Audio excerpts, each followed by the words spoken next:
सुमी, अगं तारिणी, मी इकडे बसले. अगं काय, मी कधीचा आवाज देतेय तुला. याच्यामुळे नाही ऐकायला आलं. बरं, मी निघतेय, मला अनाथ आश्रमात जायला उशीर होतोय. वेळेवर पोचायला पाहिजे ना.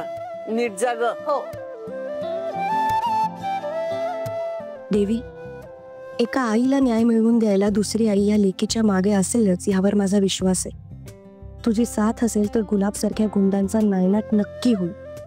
तू फक्त त्याच्या प्रयत्नांना पोहोचवण्याचा मार्ग दाखव, कारण ह्या वेळेस मला रिकाम्या हाती यायचं नाहीये.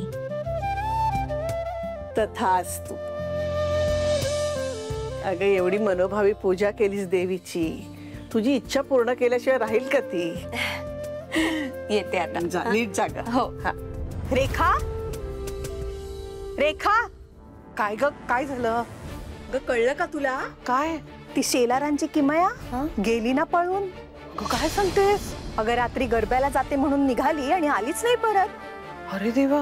मी सांगते ना, ही पीटी उषा कोणाचा तरी हात धरून पळून गेली असणार आहे. ए तारिणी, तुझ्या वर्गात होती ना ग ती किमया?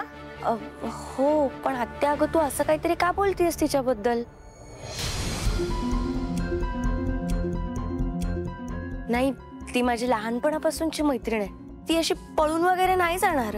तुला काय कळतंय यातलं? या अशा मुलींचं असंच असतं, खायचे दात वेगळे असतात, दाखवायचे वेगळे. बाकी आई बाबांनी नाव छान ठेवलंय हा, किमया. दाखवतीये किमया जगभरात. आत्या, अगं आपल्याला काही माहित नाहीये तर आपण कशाला उगाच तिच्या चारित्र्यावर संशय घ्यायचा आहे? दुसऱ्याच्या घरातल्या पोरींवर लक्ष ठेवण्यापेक्षा आपल्या घरातल्या पोरींवर लक्ष ठेवा आधी. ओ आई, आमच्या मुली चांगल्या आहेत, गुणी आहेत.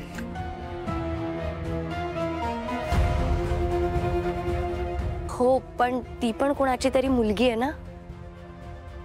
नाही, आपण कुठलाही मागचा पुढचा विचार न करता अगदी सहजपणे बोलून जातोय की ती पळून गेली म्हणून.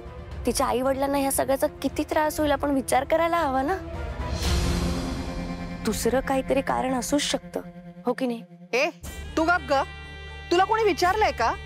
आणि एवढंच असेल ना तर जा जाऊन शोधून आण तिला.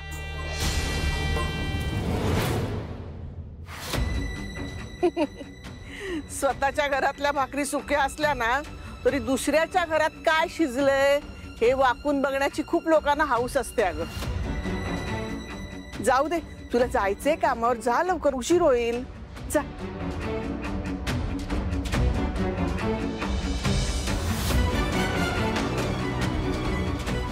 काही नाही ग, कोणी काही म्हटलं ना तरी मला माहितीये पळून गेली असणार आहे. तसल्याच असतात ते या पोरी. आणि हिची मैत्रीण आहे म्हटल्यावर काय, आपल्या घरातल्या मुलींवर परिणाम नको म्हणजे झाला. नाही ग, आपल्या मुली गुणी आहेत. होते आहेच म्हणा.